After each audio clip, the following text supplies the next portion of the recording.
출애굽기 5장 1절에서 9절 말씀. 그 후에 모세와 아론이 바로에게 가서 이르되, 이스라엘의 하나님 여호와께서 이렇게 말씀하시기를, 내 백성을 보내라.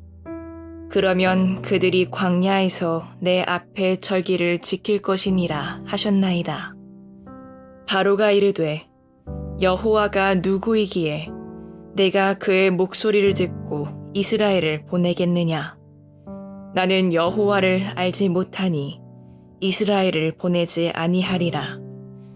그들이 이르되, 히브리인의 하나님이 우리에게 나타나셨은즉 우리가 광야로 사흘 길쯤 가서 우리 하나님 여호와께 제사를 드리려 하오니 가도록 허락하소서. 여호와께서 전염병이나 칼로 우리를 치실까 두려워하나이다. 애굽 왕이 그들에게 이르되, 모세와 아론아, 너희가 어찌하여 백성의 노역을 쉬게 하려느냐? 가서 너희의 노역이나 하라. 바로가 또 이르되, 이제 이 땅의 백성이 많아졌거늘 너희가 그들로 노역을 쉬게 하는도다 하고, 바로가 그날에 백성의 감독들과 기록원들에게 명령하여 이르되, 너희는 백성에게 다시는 벽돌에 쓸 짚을 전과 같이 주지 말고 그들이 가서 스스로 짚을 줍게 하라. 또 그들이 전에 만든 벽돌 수요대로 그들에게 만들게 하고 감하지 말라. 그들이 게으름으로 소리질러 이르기를, 우리가 가서 우리 하나님께 제사를 드리자 하나니, 그 사람들의 노동을 무겁게 함으로 수고롭게 하여 그들로 거짓말을 듣지 않게 하라. 샬롬. 오늘도 하나님의 말씀으로 하루를 시작하신 여러분에게 하나님의 은혜와 평강이 충만하게 넘치시기를 간절히 축복합니다. 2025년 5월 27일 화요일 출애굽기 5장 1절에서 9절 말씀을 가지고 예배는 저항입니다 라는 제목으로 함께 말씀 나누겠습니다. 하나님의 부르심 앞에 선 모세가 이제 용기를 내어서 바로왕 앞에 선 장면입니다. 40년 전에 살인을 저지르고 도망쳤던 애굽, 그 위험한 땅으로 그가 다시 돌아왔어요. 하나님께서 내 백성을 보내라는 말씀을 모세의 입에 담아주셨고, 모세는 그것을 선포하기 위해서 지금 애굽의 최고 권력자인 바로 앞에 섰습니다. 그러나 놀랍게도 그의 순종은 오히려 더 큰 저항을 가져오게 됐죠. 히브리 백성은 더 큰 억압을 받게 됐고, 바로는 이들이 감당해야 될 노역을 배로 가중시킵니다. 하나님의 말씀과 명령에 순종했는데 일이 더 꼬였어요. 분명 하나님께서 함께 하신다고 약속하셨는데 현실이 더 험난해진 이런 상황이 오늘날에도 종종 우리에게 일어납니다. 오늘 본문에서 바로는 예배를 요구하는 모세와 아론의 외침을 정면으로 거절하는 내용이 나오죠. 그리고 하나님의 뜻을 거짓말이라고 비난하고 백성들에게 더 큰 고통과 억압을 가하는 장면이 나옵니다. 이처럼 성도가 하나님을 예배하고자 할 때, 하나님의 말씀에 순종하고자 할 때 세상은 결코 순순히 그 길을 내어주지 않습니다. 그렇기 때문에 우리는 기억해야 됩니다. 예배는 단순한 종교 행위가 아니라 세상을 향한 거룩한 저항이다라는 사실을 기억해야 되는 거예요. 그래서 오늘 본 말씀 통해서 우리가 첫 번째로 기억할 것은, 우리가 순종하면 세상은 저항한다라는 것입니다. 오늘 본문 1절 말씀 보죠. 모세와 아론이 하나님께 받은 말씀을 담대하게 바로에게 전달하는 장면입니다. 같이 읽겠습니다. 그 후에 모세와 아론이 바로에게 가서 이르되, 이스라엘의 하나님 여호와께서 이렇게 말씀하시기를, 내 백성을 보내라. 그러면 그들이 광야에서 내 앞에 절기를 지킬 것이니라 하셨나이다. 바로는 이제 바로 얘기하죠. 뭐 말도 안 되는 소리를 하냐. 여호와를 알지 못한다. 뭐 어떤 신인지도 모르고 정보의 부재가 아니라 신적 권위를 인정하지 않겠다는 의지적인 불신을 얘기하는 거죠. 그는 자신을 신으로 여겼고 그 당시 다신교 문화 속에서 하나님의 절대 권위는 받아들일 수 있는 것이 아니었죠. 이 반응이 또 오늘의 세상과도 다르지 않습니다. 우리가 하나님의 뜻대로 살고자 하면 세상은 얘기하는 거예요. 하나님의 말씀? 그것이 너와 나의 인생에 도대체 이 현실에 무슨 도움이 되냐. 2000년 전에 죽은 예수가 또 지금 얘기 나누는 것은 약 4000년 전에 하나님이라는 분이 하신 일이, 여호와가 누군지도 알지도 못하고 심지어 그 말씀을 무시하고 조롱하기까지 하는 거예요. 그래서 우리가 믿음으로 순종하면 세상은 저항하는 거죠. 우리가 하나님의 뜻대로 살려고 하고 그분의 말씀대로 순종하려고 하면 여호와가 누구이기에 그런 일을 하느냐고 조롱하면서 무시하는 겁니다. 그러나 우리는 진리를 외면하지 말아야 됩니다.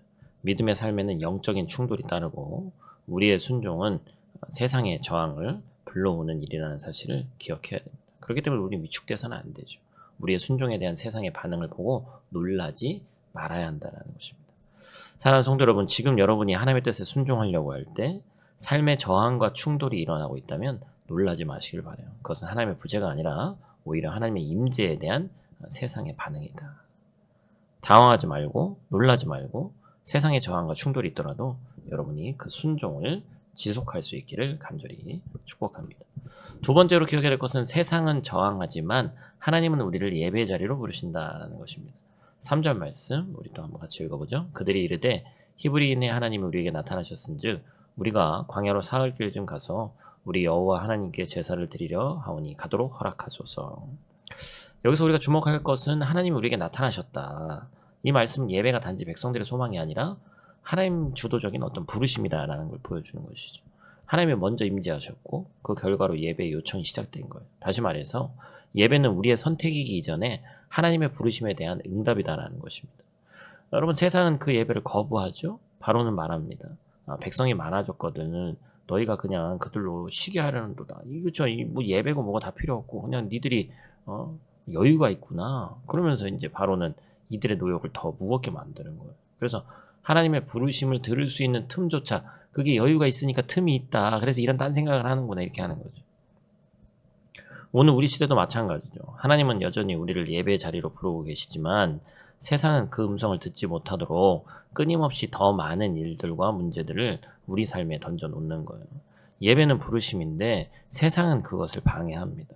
하지만 중요한 것은 그럼에도 불구하고 하나님께서 여전히 우리를 부르고 계시다라는 것이죠. 바로의 거절에도 불구하고 모세와 아론이 다시 바로에게 이스라엘의 예배를 요청했던 것처럼 하나님의 부르심은 멈추지 않고 계속해서 반복되는 겁니다. 우리의 삶이 무너졌을 때, 길이 보이지 않을 때, 내가 붙들어야 할 것이 무엇인지 혼란스러울 때 다시 예배의 자리로 돌아가야 한다는 것이죠. 하나님은 그 자리에서 우리를 기다리고 계시는 거예요. 그리고 그 예배의 자리를 통해서 우리에게 다시 말씀을 주시고 힘을 주시고 우리의 삶을 일으키신다는 것이죠. 예배는 단지 형식적인 예전이 아닙니다. 예배는 내가 하나님의 음성에 반응하고 세상의 분주함과 혼란을 멈추고 하나님 앞에 머무는 시간이에요. 그래서 예배는 하나님의 존재 앞에서 참된 나를 발견하고 회복되는 그런 자리입니다. 그래서 매일같이 주님께서는 우리를 예배자로 부르시고 또 우리는 이제 현실적으로 주일 한 번밖에 우리 예배당에서 예배 드리지 못하지만 예배에 나아오는 여러분의 이 자세는 어떠해야 되는 거예요? 세상의 모든 것들을 다 뒤로 하고 하나님 한 분만 정신 똑바로 차리고 붙들어야 됩니다. 그 한 번의 예배에 실패하면 이 한 주가 거의 흐트러지고 너무 힘든 것이죠. 그래서 이 예배의 중요성에 대해서 여러분이 다시 한번 꼭 마음속에 다시 한번 다잡으시고 우리들이 삶이 무너지고 관계가 흔들리고 영혼이 지쳐 있을 때 다시금 예배의 자리를 통해서 하나님 안에서 회복하는 그 맛을 우리가 볼 수 있어야 한다는 것이죠. 마지막 세 번째로 기억할 것은 예배는 영적인 싸움이다라는 것이죠. 오늘 본문에 바로는 모세와 아론의 예배 요청을 결코 순수하게 받아들이지 않습니다. 너희들이 그냥 지금 쉬려고 이러는 거나 그 얘기가 막 지금 계속 했죠. 그죠? 그리고 8절이죠. 같이 읽죠? 또 그들이 전에 만든 벽돌 수요대로 그들에게 만들게 하고 감하지 말라. 그들이 게으름으로 소리질러 이르기를 우리가 가서 우리 하나님께 제사를 드리자 하나니. 이거 완전히 꼬였어요. 일을 더 시키고 근데 이제 벽돌 수량도 줄이지 말라고 얘기하고 예배를 드리려고 요청하는 이유가 게을러서 그렇다.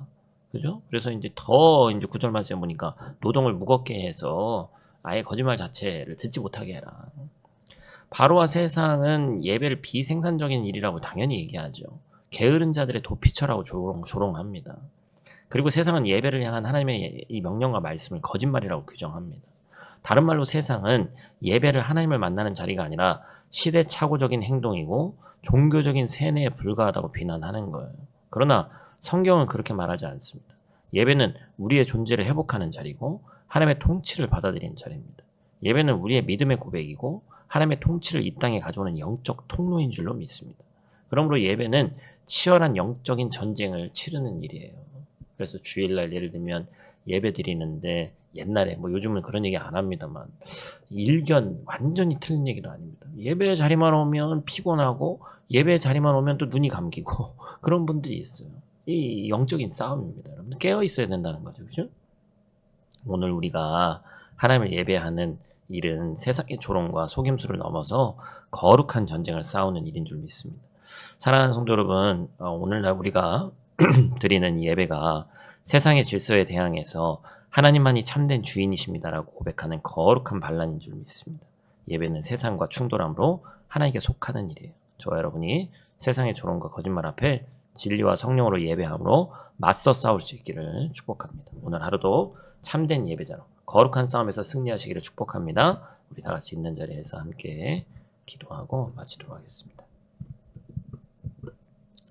사랑과 권능의 아버지 하나님, 오늘도 이 아침 우리를 깨워주시고 이 예배 자리로 부르시니 감사를 드립니다. 우리가 드리는 예배가 단지 형식이 아니라 세상 속에서 하나님의 통치를 선포하는 거룩한 저항임을 믿습니다. 모세가 하나님의 말씀을 품고 바로 앞에 섰던 것처럼 우리도 세상의 조롱 앞에서 하나님 앞에 하나님을 또 예배하는 자로 굳게 설 수 있도록 하나님 도와주시옵소서. 세상은 예배를 비생산적이라고 비난하고 게으른 자들의 일이라고 조롱하는데 우리는 그것이 말도 되지 않는 일임을 너무나도 잘 알고 있습니다. 예배는 하나님의 부르심에 대한 응답이고 우리 영혼을 회복시키는 유일한 길임을 압니다. 오늘도 우리 안에 순종할 용기를 주시고 예배를 통해 하나님의 임재와 통치를 경험하게 도와 주시옵소서. 오늘도 오직 주님 한 분만을 예배하게 도와 주시옵소서. 우리 삶의 참 주인이신 예수님의 이름으로 기도드립니다. 아멘.